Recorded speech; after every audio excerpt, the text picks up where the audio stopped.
सेमाने कहउछन्ति कि 147 निर्वाचन मंडली सेमाने ओडिसा रे लढिबे सेमाने सेही 47 निर्वाचन मंडली पाई कैंडिडेट मध्य 147 टा पाई परुना यह हेउची वास्तविक सत्य एवं सेथि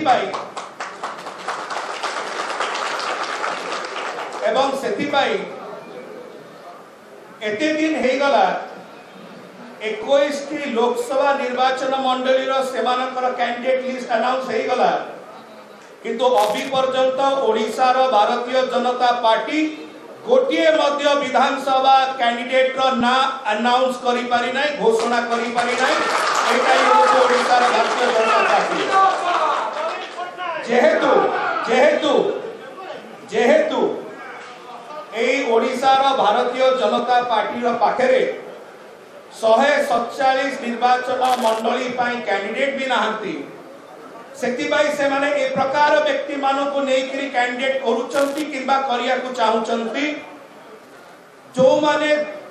जन विरोधी कार्य रे लिप्त किंबा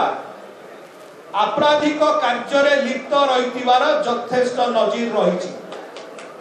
एही होछि वास्तविकता ओडिसा भारतीय जनता पार्टी रो गोटाई जिंस स्पष्ट हो जाइछि जे जेउ दल 147 निर्वाचन मंडली रो असेंबली कॉन्स्टिट्यूएंसी रो गोटिए मध्य कैंडिडेट एते दिन रे डिक्लेयर करि पारनांती किंतु 21 लोकसभा डिक्लेयर करि पारुचंती ताकर स्थिति ताकर भावना एवं ताकर असहायता संपूर्ण भाव में परिप्रकाश होछि एटा ओडिसा वासी को सामने स्पष्ट हो जाइछि ओडिसा वासी भला रे जानिचंती धन्यवाद।